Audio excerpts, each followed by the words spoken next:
Hello friends, કેમ છો? આજે આપણે બનાવીશું શિયાળા સ્પેશિયલ વસાનું ગુંડરની પેડ. તે ટેસ્ટમાં ખૂબ જ સરસ લાગે છે અને ખાવામાં પણ હેલ્ધી છે. તો ચાલો ગુંડરની પેડની રેસીપી જોઈ લઈએ. ફ્રેન્ડ્સ, રેસીપી સારી લાગે તો મારી ચેનલને સબસ્ક્રાઈબ કરજો.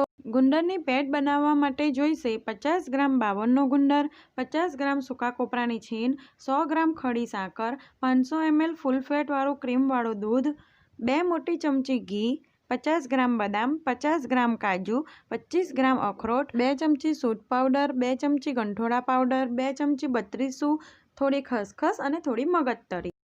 ગુંદરની પેડ બનાવવા માટે સૌથી પહેલાં ગુંદરને મિક્સરમાં પીસી પાવડર બનાવી લઈશું. તમે જોઈ શકો છો ગુંદરનો આ રીતનો પાવડર બનાવવાનો છે, તો તેને એક બાઉલમાં કાઢી લઈશું.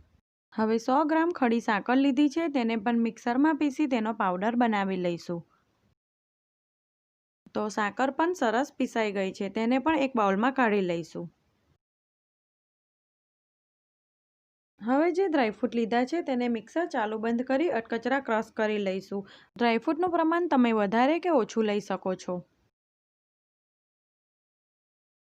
તો ડ્રાયફ્રૂટ પણ અધકચરા ક્રશ થઈ ગયા છે, તેને પણ એક બાઉલમાં કાઢી લઈશું. હવે ગુંદરની પેડ બનાવવા માટે પહેલાં હેવી બટમવાળી કઢાઈ લઈ તેમાં 2 ચમચી ઘી ગરમ કરવા મૂકીશું.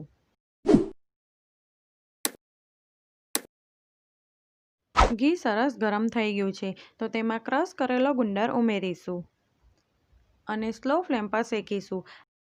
આપણે ગુંદરને ક્રશ કરીને લીધો છે એટલે તે ઝડપથી શેકાઈ જાય છે અને ગુંદરને થોડો લાલાશ પડતો શેકવાનો છે, જેથી તે દાંતમાં ચોંટશે નહીં અને ખાવામાં સરસ લાગશે.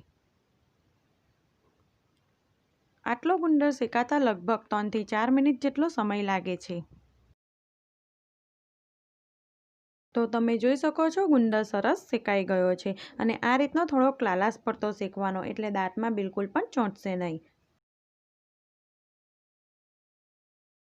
હવે આપણે તેમાં 500 ml જેટલું ફૂલ ક્રીમવાળું દૂધ ઉમેરીશું અને આ ટાઈમે ગેસની ફ્લેમ સ્લો કરી દઈશું.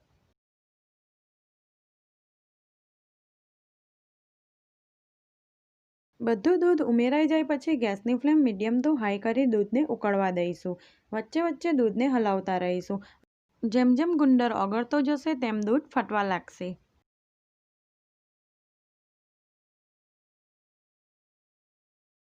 તમે જોઈ શકો છો દૂધ હવે ફાટવા લાગ્યું છે. બધો ગુંદર ઓગળી જાય ત્યાં સુધી આપણે વચ્ચે વચ્ચે હલાવતા રહેવાનું છે.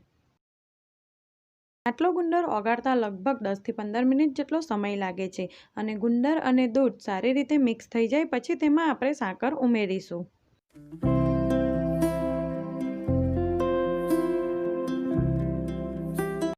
10 મિનિટ પછી તમે જોઈ શકો છો બધો ગુંદર સરસ ઓગળી ગયો છે અને સારી રીતે મિક્સ પણ થઈ ગયો છે. હવે તેમાં થોડો થોડો કરીને સાકરનો પાવડર ઉમેરીશું. બધા સાકરનો પાવડર એકસાથે ઉમેરવાથી સાકરનું પાણી થઈ જાય અને જેમ પનીર અને પાણી છૂટું પડે એમ થઈ જશે. હવે બાકીની બધી સાકર ઉમેરી દઈશું અને સારી રીતે મિક્સ કરી લઈશું. સાકરની જગ્યાએ તમે ગોળ કે ખાંડ પણ નાખી શકો છો. અને ગેસની ફ્લેમ મીડિયમ રાખી સાકરનું પાણી બળે ત્યાં સુધી થવા દઈશું. હવે તેને સતત હલાવતા રહીશું અને કિનારીથી મિક્સ કરતા રહેવાનું. જેમ જેમ સાકરનું પાણી બળશે તેમ મિશ્રણ થોડું થીક થવા લાગશે. 10 મિનિટ પછી તમે જોઈ શકો છો લગભગ 50% જેટલું પાણી બળી ગયું છે અને મિશ્રણ થોડું ઠીક પણ થઈ ગયું છે. આ રીતનું ઠીક થાય એટલે તેમાં 50 ગ્રામ સૂકા કોપરાનું છીણ ઉમેરીશું અને આ ટાઈમે ગેસની ફ્લેમ સ્લો કરી દઈશું. કોપરાને સારી રીતે મિક્સ કરી લઈશું.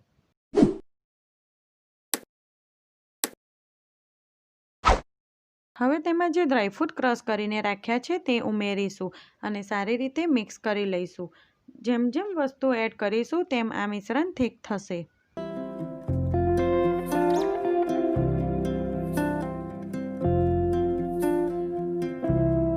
હવે તેમાં 2 ચમચી સૂટ પાવડર, 2 ચમચી ગંઠોડા પાવડર, 2 ચમચી બત્રીસું ઉમેરવાથી કમરના દુખાવામાં અને શરીરના સાંધાના દુખાવામાં રાહત રહે છે. 2 ચમચી ખસખસ અને 2 ચમચી મગજતરીના બી ઉમેરીશું. બધું સારી રીતે મિક્સ કરી લઈશું.